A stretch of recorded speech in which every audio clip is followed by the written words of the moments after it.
Boys, opening opposition with IMU A. Closing of government, we have UMS, Carl. Alright. And closing opposition, we have Yale and US. Alright, my name is Noel. I'll be your person who writes some things randomly. For today, we have Dave, who is your timekeeper, so he will clap you at the appropriate times. So to start off the debate, I call upon the Prime Minister from opening government to start the debate.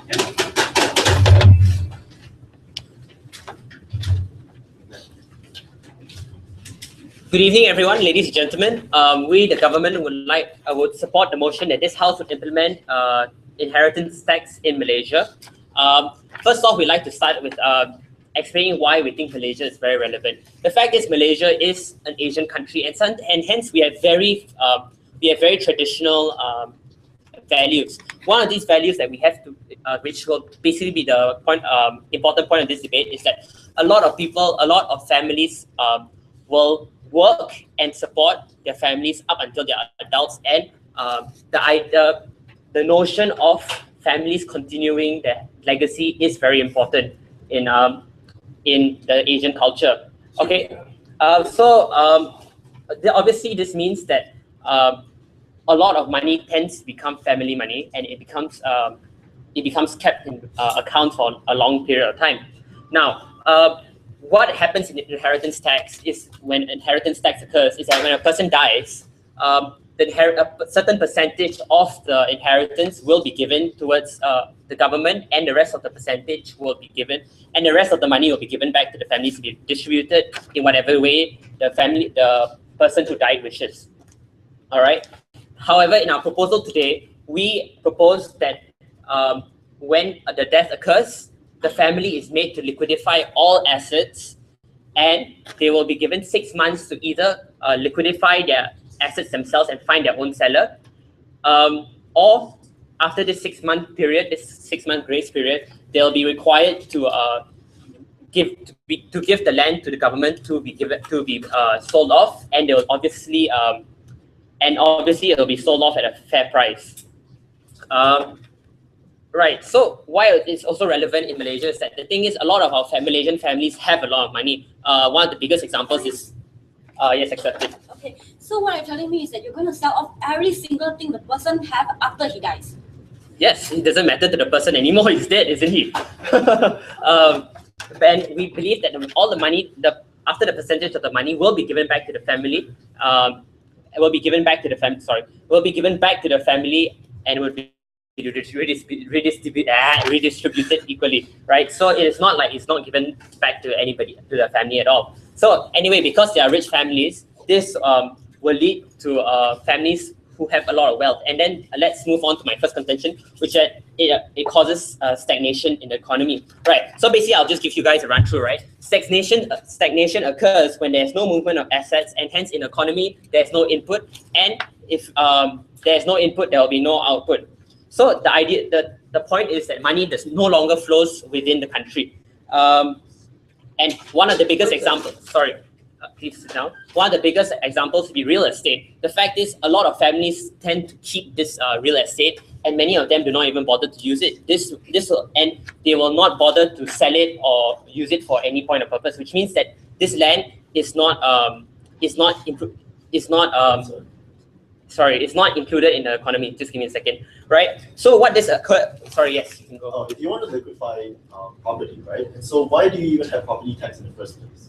Sorry, this is to make it easier for the government to collect a certain percentage of the funds. Because if it's assets, it'll be difficult to distribute equally, right? So anyway, because this land does not contribute to the economy, and the families who own it do not choose to sell it, there tends to be an artificial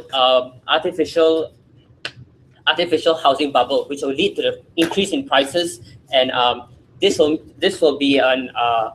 cause people to not be willing to. Sorry, please sit down. This will cause people to not be willing to buy houses, or to be unable to buy houses. This means that people will no longer spend any of their money to save up. And what will this happen, guys? This will also lead to a recession to occur, and it's bad for the country. Besides that, which is my second contention, is the fact that generally all this money can be put into government funds. When you consider a singular person, this money may not seem a lot, but collectively, please sit down, well, generally, collectively, it will be a lot. Hence, when this money is put back within the economy will be given a jump start and will be able to achieve more of their goals. One of the facts is in Malaysia is that the government is bleeding money. Within next year, the implementation of the GST will cause a huge increase in prices that people may not be able to sustain anymore.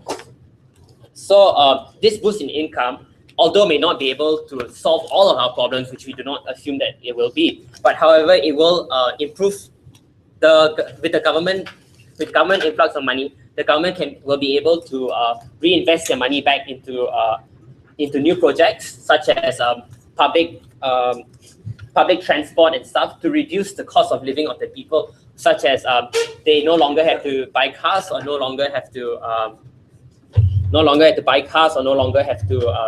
pay for so much petrol anymore. And then we believe that this money will not only benefit the people of the families whose assets have been taken by the government, but it also will benefit the general population. And so we believe it's a win-win situation, yes. Sir, maybe it's a good thing for government to have increased tax revenues. Why must you have universal liquefaction for that to happen?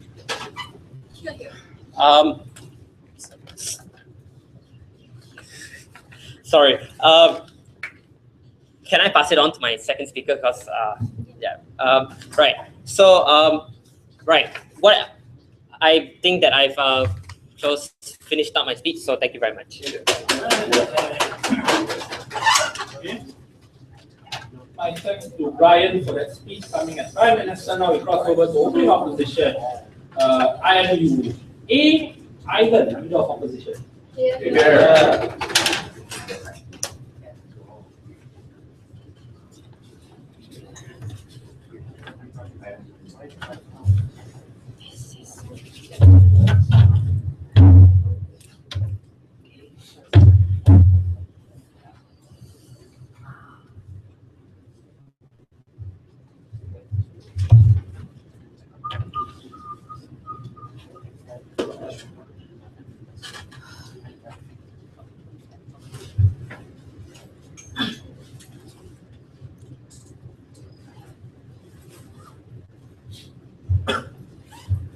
Mr. Speaker, the government told us about how they appreciate the values of the legacies, the traditional values of culture, especially in Malaysia. But then they go on to tell us how they're going to sell everything they have then to get the money. So why do you need to do that? Like, isn't it contradicts with what you actually appreciate? What's your main thing that our Prime Minister told us that doesn't even goes aligned with his appreciation of culture?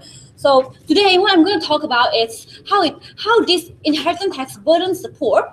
First one, burdens the poor, and I'll be talking about rights to use our savings, and also the third on multiple taxation. But before that, a couple of rebuttals.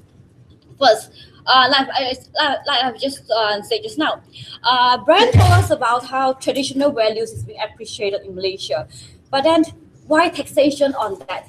He did not explain to us why in particularly inheritance tax and how is that going to help us to appreciate the values of the tradition or values of our family, our predecessors, when you're actually selling every single thing they actually have. Their hard-earned money to get whatever they like. You're just selling it off. All you get back is just cold hard cash. So that you can help to appreciate the cultural or the traditional values that we have or the love we have for our families and our ancestors. Thank you.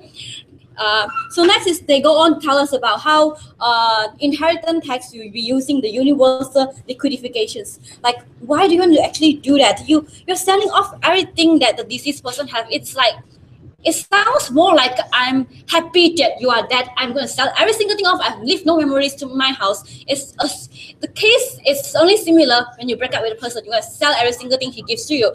But the thing is this, is someone you love, someone you wanted to keep the memories. Like, for example, this cup, he used it every single day for breakfast. And you're going to selling it off the moment he dies. So the values that stays with the cup is not the values. No, thank you. It's not the value, the economic value of the cup. It's actually the memory, the sentimental value. But when you're selling it off, you're selling the whole thing off, and it is totally goes against their ideal of and their appreciation of traditional value. So I don't see how this goes aligns in their paradigm. No, thank you.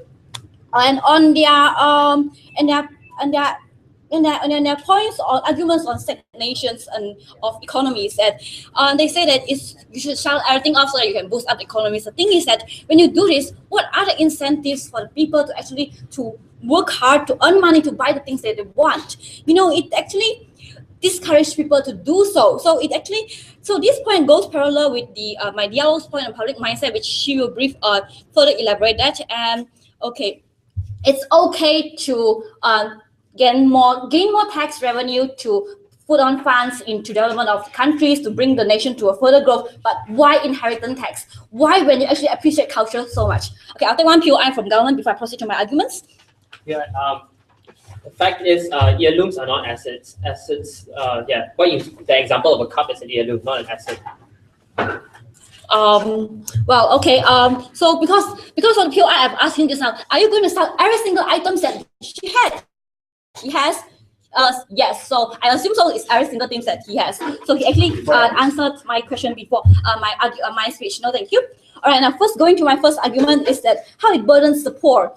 You know, the thing is, inheritance, it's not the same equal amount for every single person. Rich person, they have cars, houses, lands. Okay, that's fine for them, inheritance tax, all right. But then for the poor, when they only have, like, for example, 1,000 ringgit, and you're taxing them on that little amount already. So how much left is that going to give it to the children? You're giving more burdens to them. You're making their life suffer even much when they don't have that little amount of inheritance giving to their dearest children or their dearest grandson to have, so that they can actually survive on. You actually burden support even more when we as a state should actually appreciate and help the poor,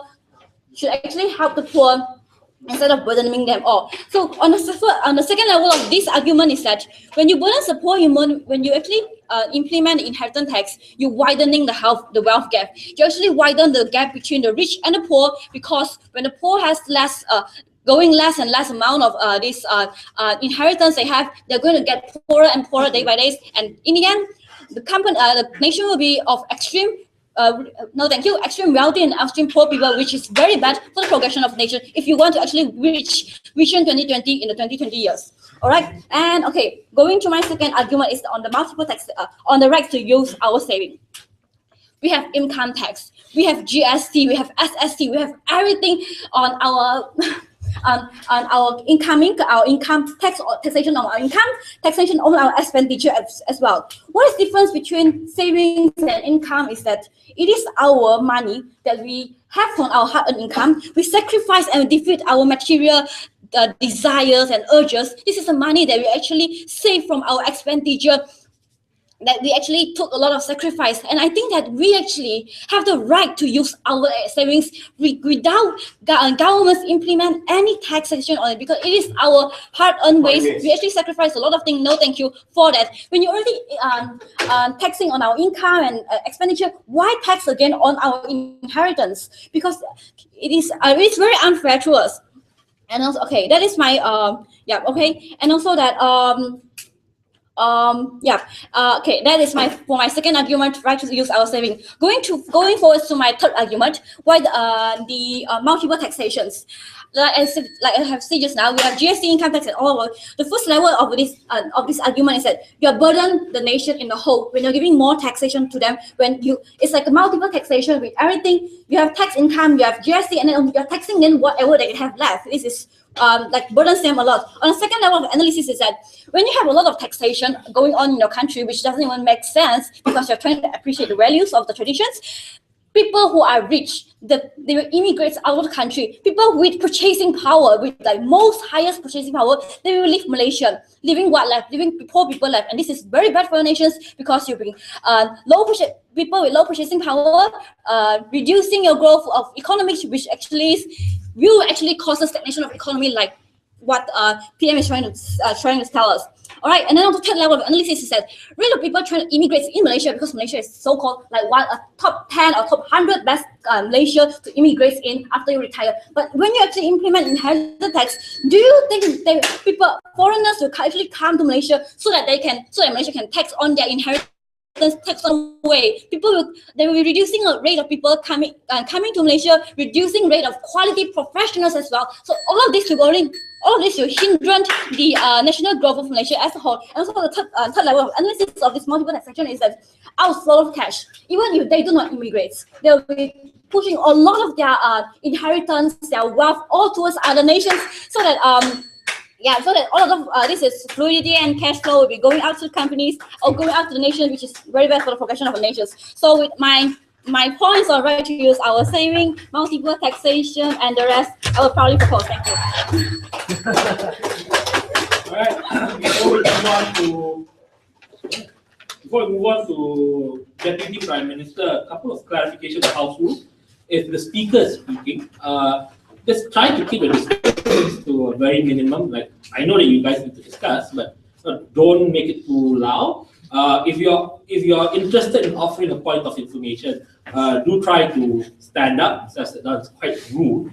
Last bit, if you have 7 minutes of speech time, I'm perfectly fine with giving you another extra 15 seconds. That's fine. But and he has all the power in him. If you go more than 7:20, he'll start throwing things. So then 7:20 still talks, just starts chucking random things. All right.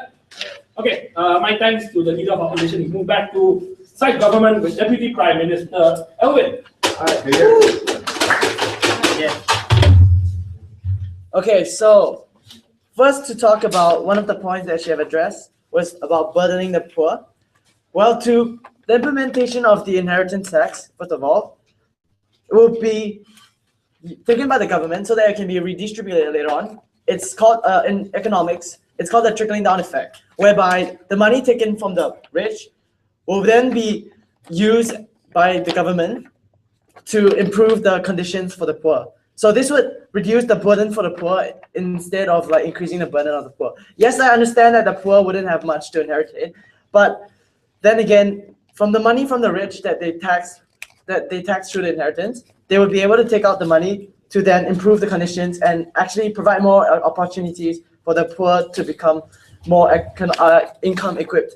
And as for the second point, the rights to their savings, I would like to propose the same reasoning as well, because yes, although you might be taxing their savings in addition to all the many taxes that they are, the taxes like income taxes and all the taxes is to generate income, money for the government to provide pure public goods like traffic lights and whatnot, because these are goods that the public would not like to pay money for, even though that no thanks. They would be using this money. They will not be using this money to provide the benefits that they get from like traffic lights or like the military for protection against like other problems. So, and on the other hand, taxes like inheritance tax is used to help redistribute the income within the economy, to create income equity, and to improve income distribution. Yes. Sir, taxes nowadays, like income tax, like property tax, already have a redistributive effect. The government already takes this money gathered from tax revenues and uses it to build traffic lights and hospitals and schools and roads. Why must we have universal liquefaction? Okay, to address your question, well, the implementation of inheritance tax is an additional effect to redistribute the income even more. As you can see that even though we have so many taxes, there's still a great divide between the poor and the rich in Malaysia. And as you can see, even with all these taxes, we're still having problems between the poor and the rich, because obviously the effect from the taxes aren't good enough to make an equitable economy. So to add on to what my Prime Minister said, the implementation of these inheritance tax is for the redistribution of income. Socially speaking, this decreases the disparity between the poor and the rich, and it makes the poor, well, happier. And although it might reach some fine income from the rich, it will still create some equitable equitable resolution between the two income earners. This also leads on to eliminating the dual economy, which is a great barrier for the country. With dual economies, it's hard for the country to move on and to continue growing and to grow economy speaking. And it also reduces the income gap. And all in all, as we all know,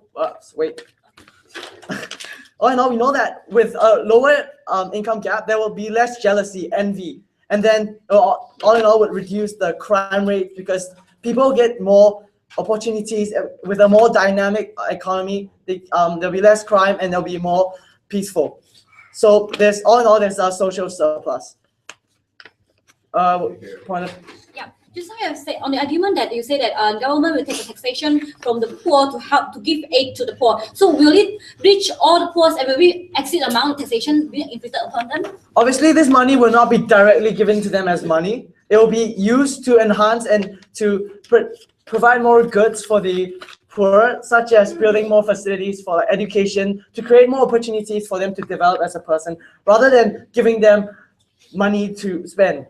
It's like what the saying says: to give a man a fish is to feed him for a day, but to teach him how to fish is to feed him for life. Yeah. And to move on, the implementation of inheritance taxes, well, it's a negative reinforcement for the rich kids to basically motivate them to work. Because if they're gonna inherit like all their money from their parents, they might not even need to work a day in their life. So basically, by taxing this income, not only will you be able to help the poor, you're motivating the rich to actually to work for their money rather than enjoy what their parents have gave them. It basically improved them as a person, even though many would not see that. Yeah. Yeah. Okay. So he said that when the poor don't even have money to actually prevent them from death or starvations, so how do they have time and energy to spend on educations? Well, then again, as you said, starvation. As we know that Malaysia's standard of living is comparatively low, I believe that the funds that they've been earning is sufficient enough to provide them with the bare minimum. Point. We have universal liquefaction for poor people as well. Well, universal liquefaction refers to the assets they own, the economical assets like real estate and their savings. So yes, that will apply to the poor people as well. Even though that it seems unfair that they're getting taxed, even though they don't have much, but it's still, the effect will be, they will benefit from this tax all in all, even though it's not in the short term. In the long term, they'll be able to benefit even more. So my final point would be that this would prevent family feuds. As mentioned, other than the economical and the government aspect, family feuds is something that happens commonly among people. When we have lots of money, we tend to want everything for ourselves. So with the presence of inheritance tax, so all the assets will be liquefied and then taxed and equally distributed to the family members. So basically the primary family members, like if it's the father that has passed away, it'll be the sons and the daughters that would get the money.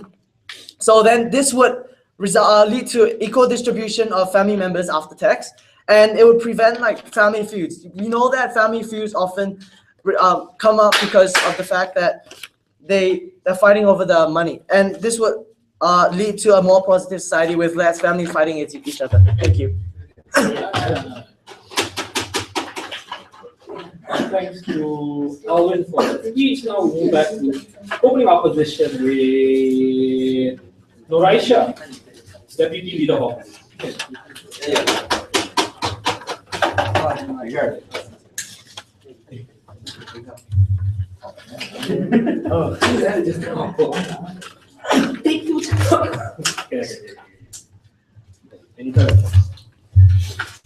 The opening government come and talk about how they want to help the poor, and that's why they want to implement the inheritance tax. But at the first place, when we see this condition, when the government introduced the inheritance tax, actually we at the same time we the people who are rich and also the people that are poor need to pay the tax. So at the first place, you already discriminate these poor people. So how come at the end of the day you can like benefits to the poor? So we think that it's unjustified for the government to just implement the inheritance tax. They want to help the poor people.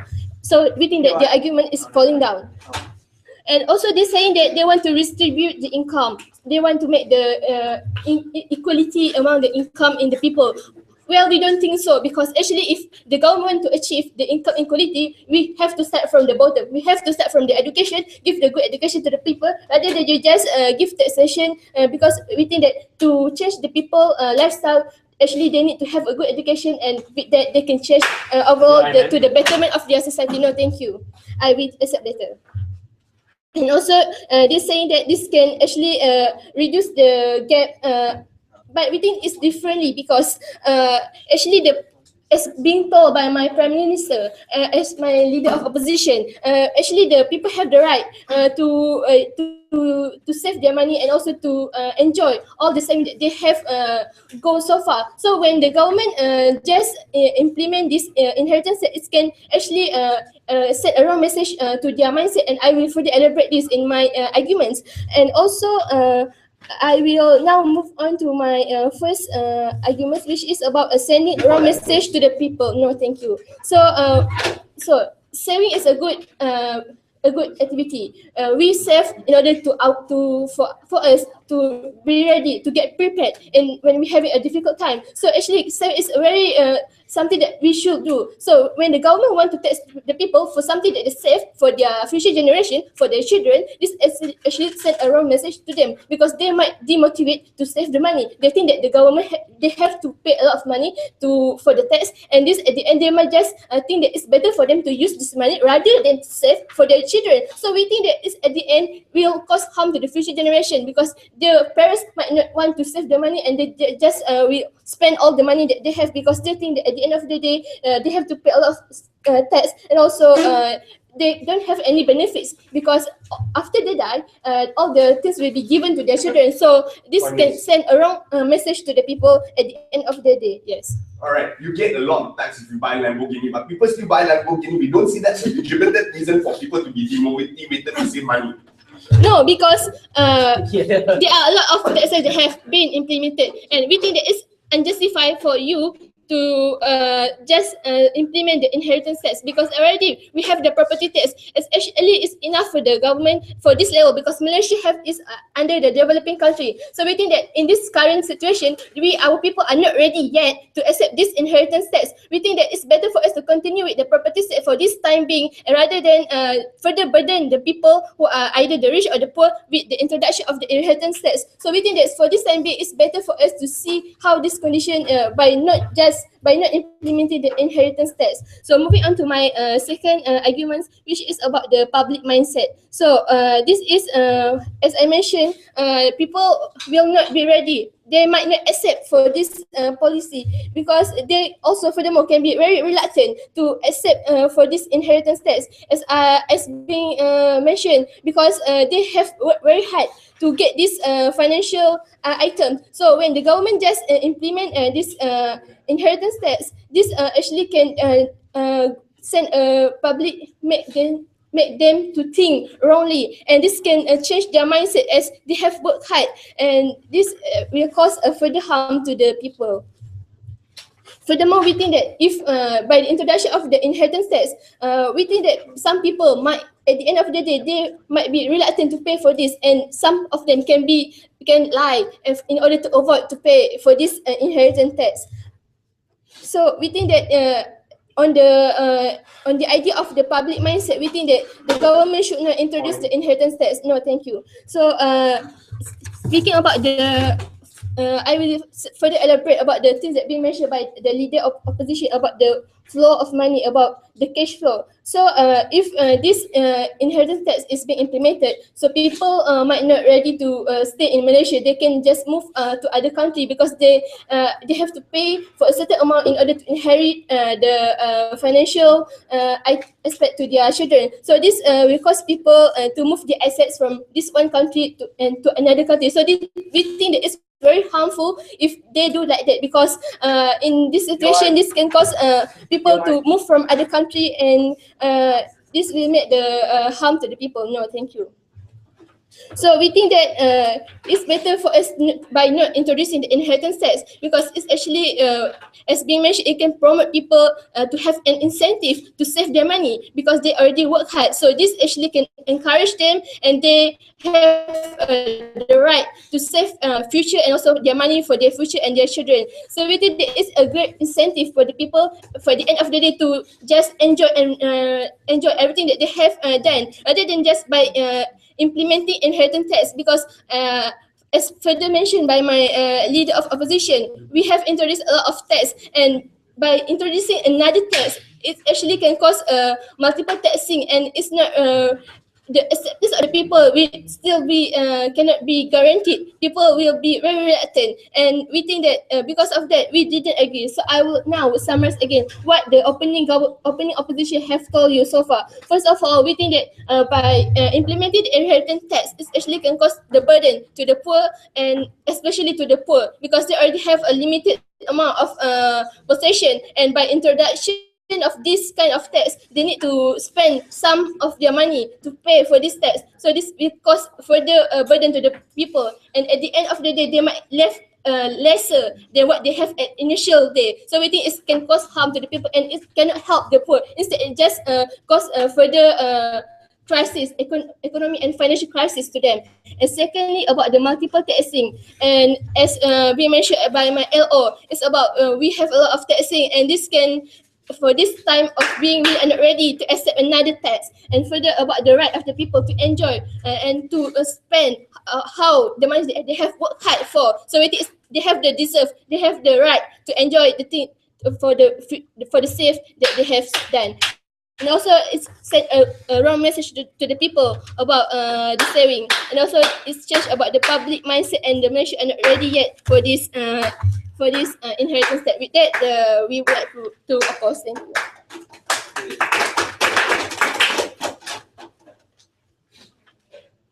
Hold on a second.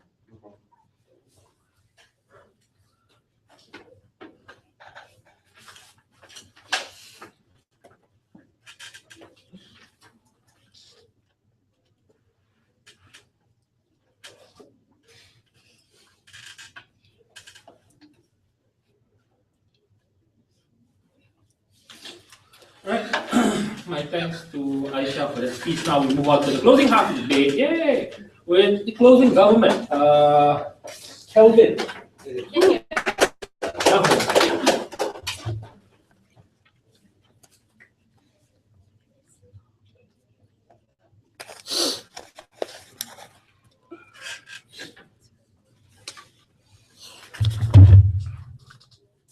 I'm very nervous, so. The millions are watching you on the internet. Oh, that's not helping. Why us? Exactly. The wrong time for you guys to become particular portion. That video will stay on the internet forever. One day your son might find it.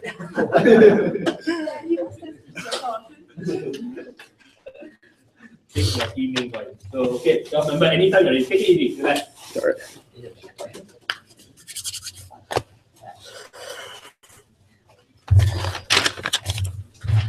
Guys, few questions that we need to answer the opposition before it starts, right? Number one, why the poor? Like how, like they keep telling us, this is a discrimination towards the poor. We tell you not, okay? Current status quo already tax people, poor people, right? So if that's really a discrimination, right, we should just just get rid of all taxes. But no, right? We see that it's actually an equal treatment towards the poor and the rich, right?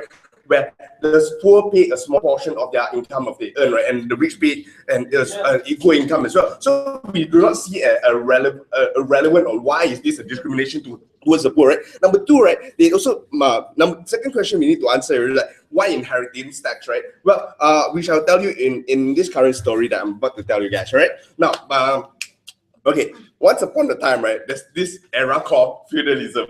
All right, feudalism where everything that you do, right, actually belongs to yourself. But then there's a problem with this era where we see that, you know, individualism is actually being promoted, and where people are not able to take care of themselves. What if they do not have the enough wealth, right, or enough skills to take care of themselves, right? This is when, right, the government starts to intervene, right, to ensure, right, everything, like they do a proper check and balance to ensure that everyone's welfare is being taken care of, right? Let me give you an example, right? In Cambodia, right, that a country that used to does not implement tax, right? This is where you see that, you know, the wealth gap is getting worse and worse, and furthermore, right, the public health is getting the public welfare and public needs and whatsoever, everything is in very bad shape, especially the education. So we see that there is a legitimate right for people to get tax, right? But other than that, right, what I'm trying to say, right, the government's role, right, is not to leech or not to suck the blood of the poor people, but the government's role is just to do a proper check and balance, right, to ensure that everyone contributes back to the society in a trade-off of the society. Yes.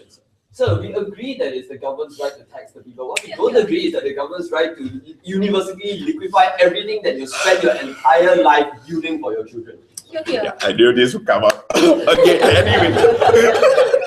Right, even so, right, we see that, you know, which I would like to bring up my 3 points, right? 3 stakeholders we like to address today, right? Number 1 is the descent, right? Number 2 is the children or the inheritance, right? And number 3 is also the government, right? Where I already mentioned to you how the government's role in the end of the day, right, is to do the check and balance, right? But other than that, right, I'd like to continue with my rebuttals. I'm so sorry, everything is so messy. I'm so sorry, Noel. All right, now, other than that, right, before I'll answer your POI in a while. But other than that, this miss here, they say that, you know, how this is sending a wrong message. We see that it's sending even a wrong message, right? When the second generation, right, who is actually, you know, he built his own economy and his own wealth by himself, right? And yet he get discriminated, or no, like, he took his father's money. That's sending even wrong message, right? We see that this actually promotes or send a healthier message where people could be more independent towards their own wealth, right? And also, you know, instead of taking your parents' company, right, you're given a startup a model, right, to work on. That's why we do universal liquidification, like one of the reasons.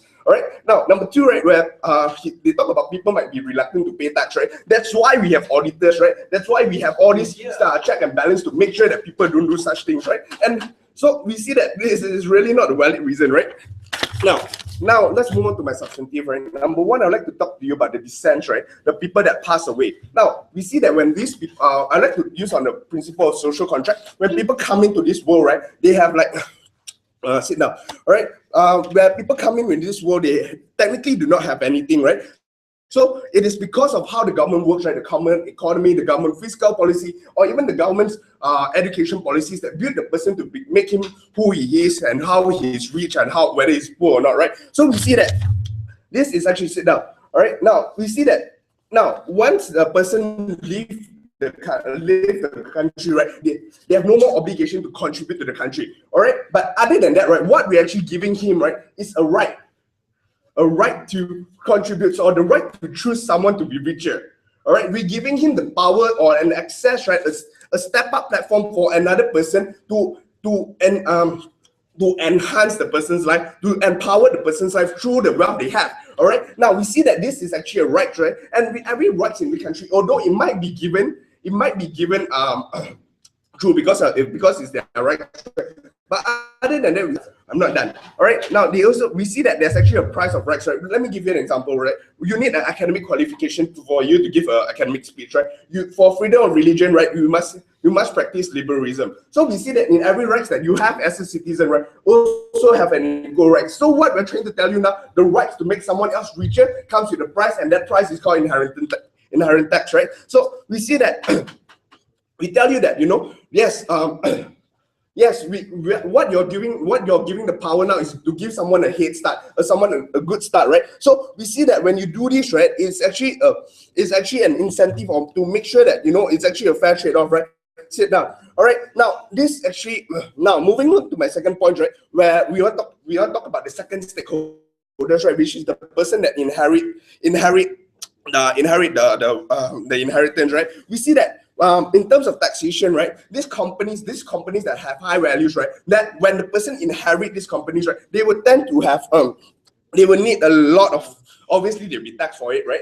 But other than that, right, we want to tell you that this places the burdens to the children, right? Do not take this thing for fun, right? When we place burdens into these companies, these children or these future CEOs of these companies, right, we see that this is extra burden for the company, these children to take this company seriously. You know, this is not just a toy, this is not something that you can invest just like that, right? So other than that, so when you put this burdens of it, right, it's actually extension of the opening government point where we see that this actually produce to make sure that there's no stagnation of the economy, right? They do not take this company and just take it for fun, but instead to take it seriously, right? And to extend on what my opening government said, right? We also tell you that when you liquefy this company, right, you pass this company to better hand, and instead if you want the wealth, then just take the wealth lah, so that the economy doesn't go bankrupt, right? Now, what happened, right? I tell you that in the beginning of the day, right, there's federalism, right, where people used to work for themselves, but then because of certain issues, right, where some people are unable to take care of themselves, right, because of all these issues, right, the government stepped in to intervene and do a check and balance. That's why the whole issue of tax. We tell you that this is not discrimination towards tax. I tell you what's a discrimination towards the poor, right?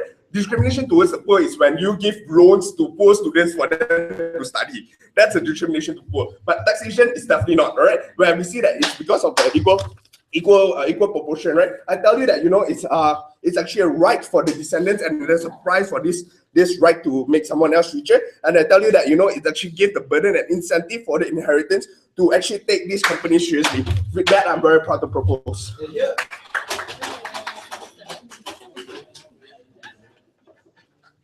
Right. Thanks to Kelvin for that speech. Right? Now we'll move on to closing opposition all the way from the causeway, Yale and US something. Alright, Evan. Yes. You have to take your time. Relax. Sure. Oh. Okay, you want to flirt later. It's recording. Okay, let's go. One of you, the kids will watch the.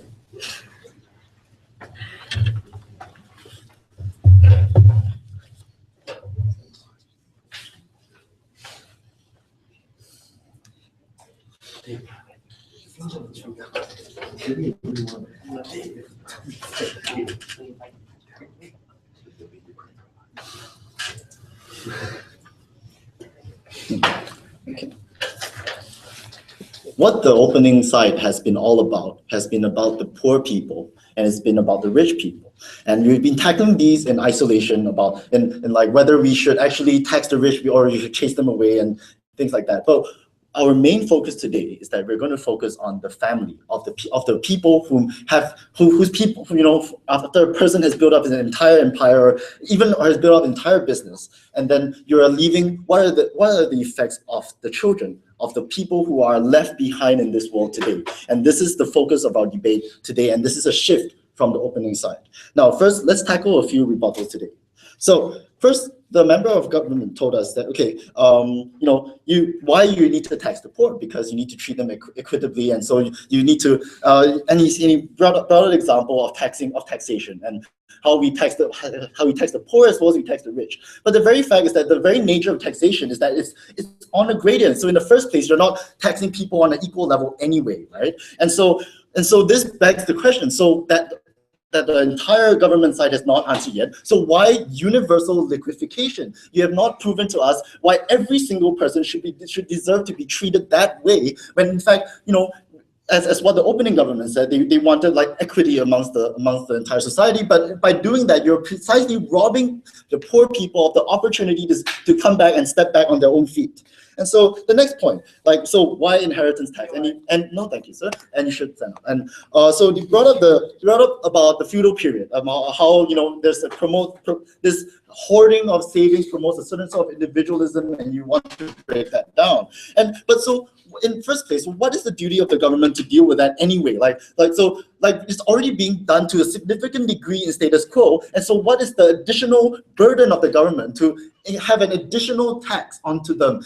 We have not exactly proven how status quo is so bad to the point that, you know, like taxing the rich will actually help the poor in any sort of way at all. So that has not been proven. And no, thank you, sir. And so the third point is about how you say you send the wrong message to the children.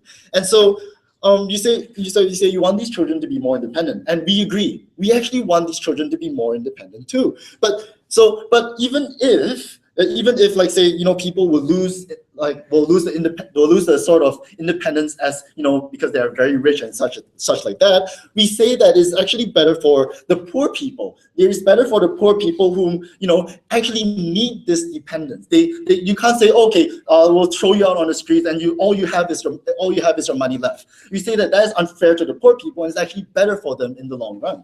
And so no, thank you, sir. And also, even if for the rich people as well, people who even if you accept that, okay, there are people who are spoiled brats and won't care about the company at all, but the very nature of running a company that is tough. And these people who actually take over businesses or take over the money will realize that running it is not an easy thing. And it is just very by saying that these people will be spoiled brats even to like the end of their life is simply ignoring the harsh reality that will time to come. And so let me move on to my actual extension today, which is about the family. So why is this important? Because we kind of agree that if you have inheritance tax, it may not damage the rich in any like significant degree. But what we say that there is a psychological effect on the rich people. Now, how is this being manifested? So when you say inheritance tax, right? In contrast to corporate tax, in contrast to property tax, you are targeting the family, and the family we say is an important unit of any person, of any being who actually wants to set up a family in the first place, right?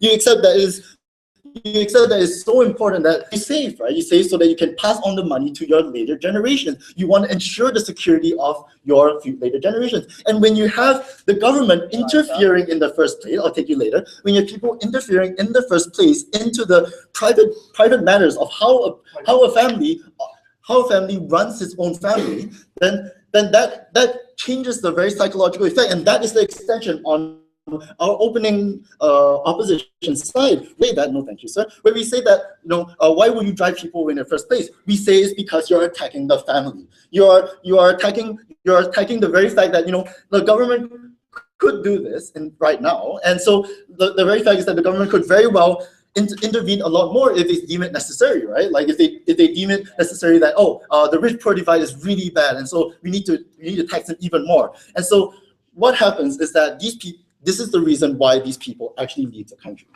And so, yes, sir. Sorry, so savings is for yourself. What we're taking away is the inheritance, which is after they die. And the tax is only a percentage, which means not everything is taken away from the families. Families still do get benefits. Sure. Okay. So now you're saying that money has the same value as land, has the same value as property, has the same value as corporations or businesses, and we say that is different. Like the very fact is that there's a reason why people want to keep their land, right? That's why you say, I want to keep this house for my family in the future. That's because these we turn to be assets. These we turn to be things that can carry on into the future, into the long run. And so what happens is that when you liquefy them, you are essentially removing this safety, this guarantee of maybe a home of a business that could go on in the future. And honestly, I see that is a detriment to all parties in this equation, right? Okay, and so the next point, right? So how can the okay? Oh, I have 6 minutes. Okay, so let me sum up to you what we have proven to you today. So first, we have proven to you that it's not just about the money that is being involved. It's a huge amount. It's about the family, and we told you that at the end of the day, the government's policy only harms both the rich people and the poor people. First, you harm the rich people in the sense that you first try to drive them away from society by first attacking the very fundamental unit set out to build for their entire lives. And second, you harm the poor people because first, when they're already not on the fair ground, you're already sweeping the ground away from them, and you're leaving them with a less stable ground to stand on. And so on our side opposition, we're telling you that this redistribution doesn't solve anything at all. In fact, it only exacerbates the problems that have already been in society, and this is why we stand for side opposition.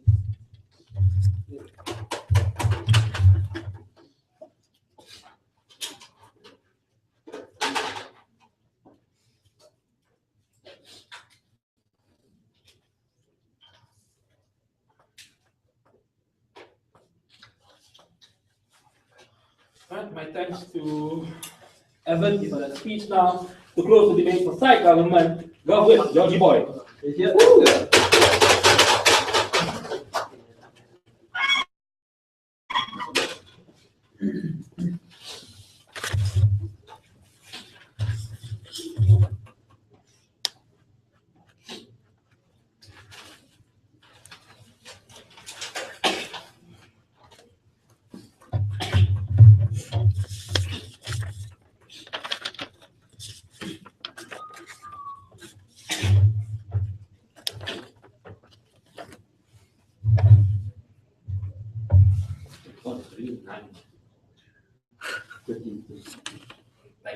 All right, when you're ready.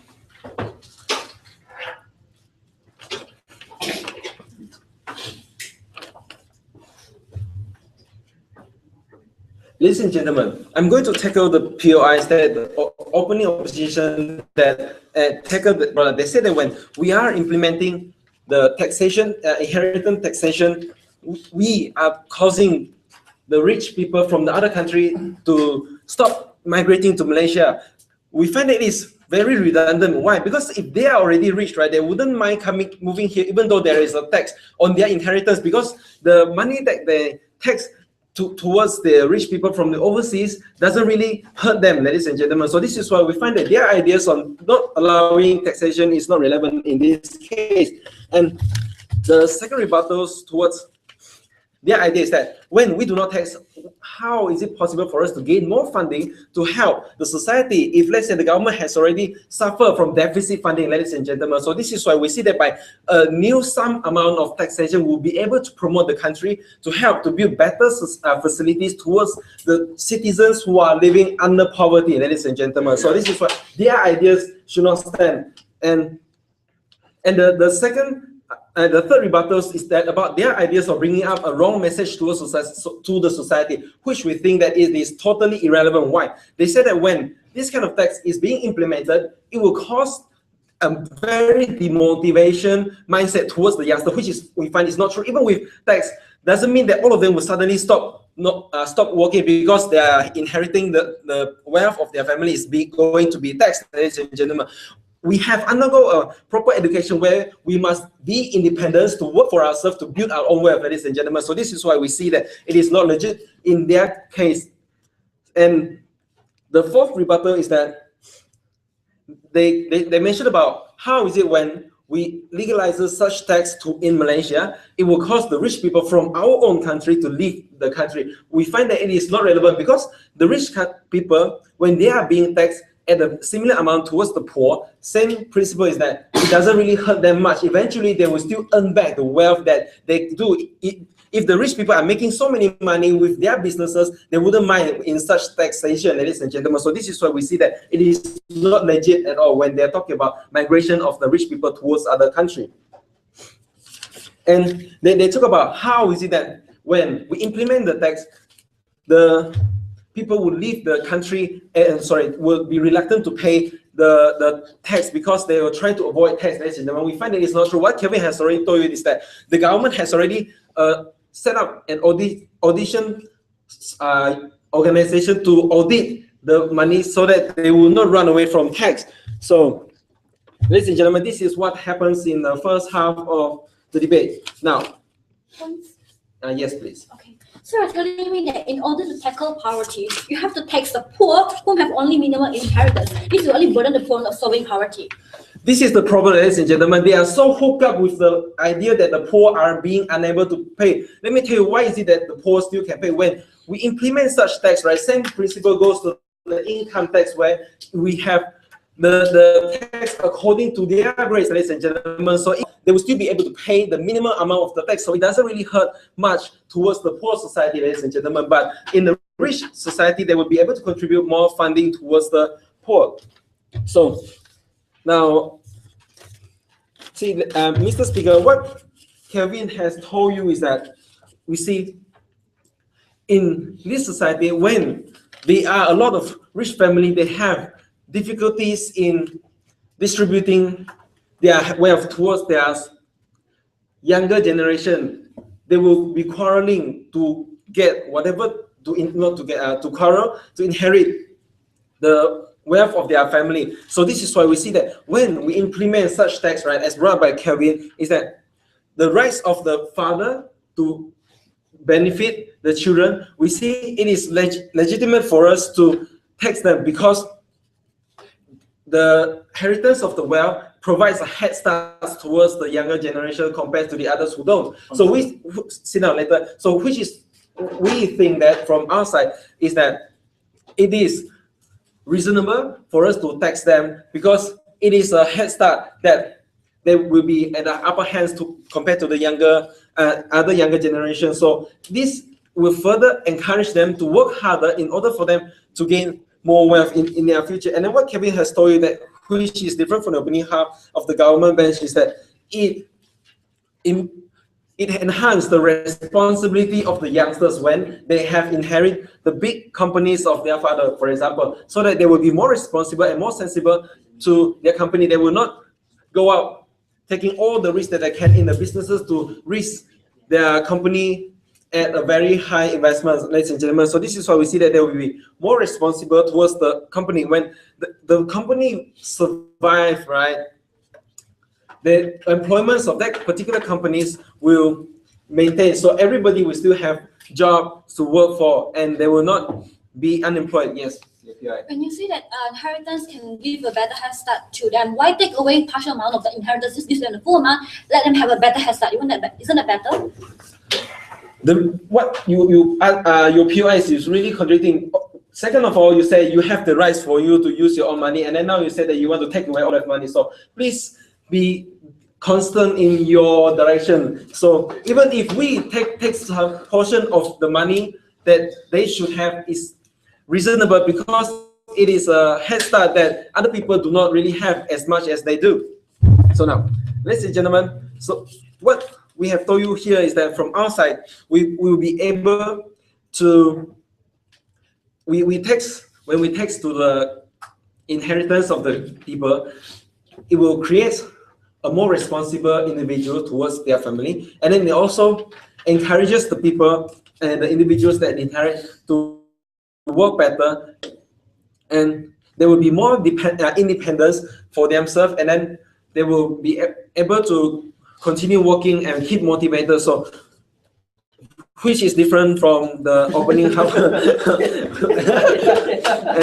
and then talk about how they are going to use the funds, and then it will solve the problems of stagnation towards the company. And there is one rebuttals towards the closing half of the bench is that government has already intervened in every family, right? In regards to LGBT, for example, we encourage them, their children, the youngsters, not to be hooked up in such culture. So in such case, right, government has already intervened. So this is why we see that their ideas are not mutually exclusive. So this is why we are proudly to propose. Yeah.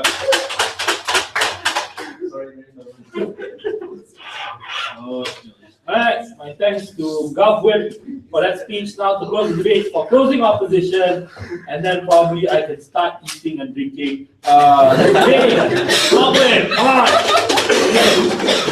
Yeah. I'll make this quick so you can eat and drink.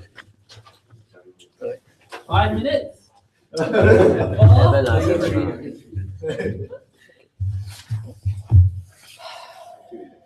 Oh, thank you. Really, guys, really. I'll take what I can get. Take your time, take your time. Take your time.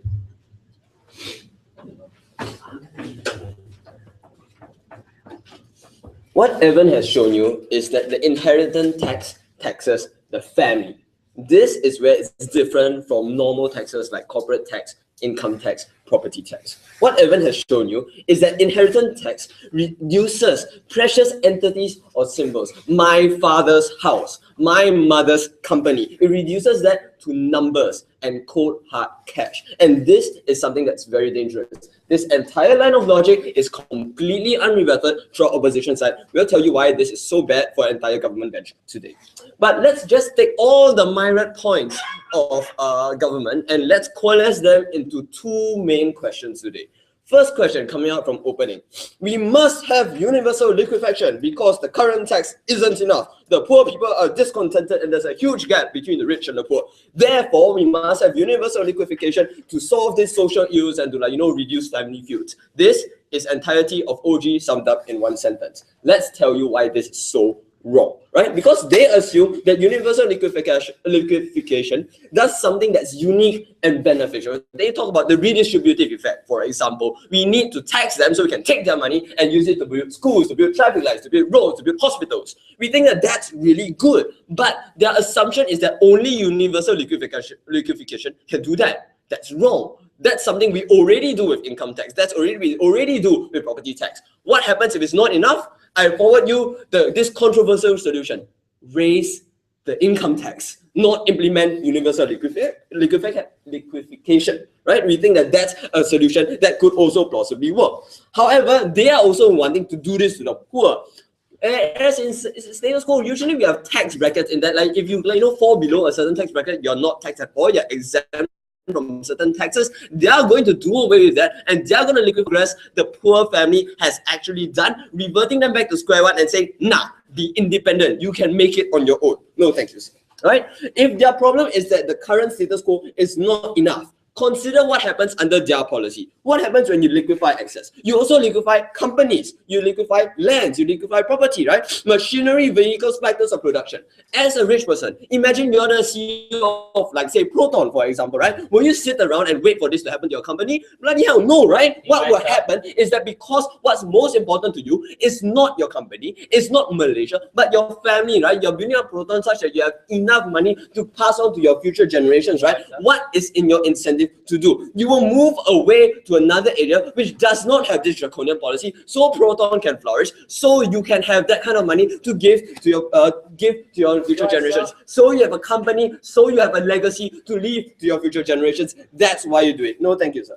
And what happens when Proton leaves? We say that a great percentage of the Malaysian workforce will be out of jobs, right? Your GDP plummets, your tax revenue drops, because this is exactly what you're gunning for, right? Your government spending on welfare increases because you have more poor people asking the government for help. In essence, your government revenue drops, and that's just with one company. I want you to take that image, multiply it by the many major corporations Malaysia currently has, by the multiple small medium enterprises that are set up by entrepreneurs in Malaysia itself, how this affects not just the fat cat at the rich middle class in the middle. We don't think that that is what we can stand for today. No thank you, right? And this is why the status quo is okay, because when you have corporate taxes, when you have property taxes, it's viewed as in the corporate sphere, whereas when you talk about inherited, no thank you, when you talk about inheritance taxes, that's when it's personal, right? Because you take your blood, sweat and tears and you transform it into money and say this is how much you're worth and not a penny more. That's what get even rich people to leave Malaysia and never come back, or not even want to go Malaysia. Oh, what if you told Bill Gates, why don't you come to Malaysia, we'll liquefy Microsoft on your death, because like your family can make more money anyway.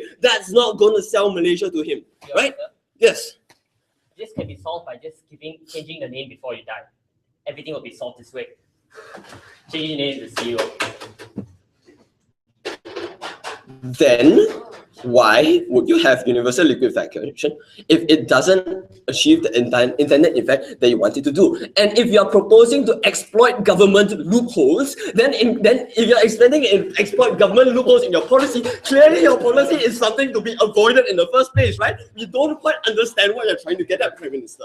So let's move on to the second point. From closing government, their entire extension was that we need to break down this dependency of people. Evan has already told you that yes, we should, but it's a natural process, because when you take over a company, it's kind of like a difficult job. If you're not really up to the stunts, you have to quickly learn. Even if you're a spoiled brat at first, you very quickly have to learn how to be responsible, how to take over the roads, how to be independent. And even if let's discount all that, what gives the government the right to come in and step in and tell you how to raise your kids? How is it that I can't teach my kid like what is the right way to be independent? Why can't I teach him to be independent through other means? They come and say, oh, we teach them like, LGBT is bad, that you shouldn't smoke cigarettes. No, thank you, sir. But why does the government come in and tell me, no, you should teach them that cigarettes is bad, because every time you catch them smoking cigarettes, you should hit them? Why can't I say, like, why don't I just ground them or take away their pocket money, right? Because there are multiple ways in inculcating that same principle. We all agree that independence is good, but why must we inculcate it the government's way? Why can't I to teach my kids the way I want to teach them.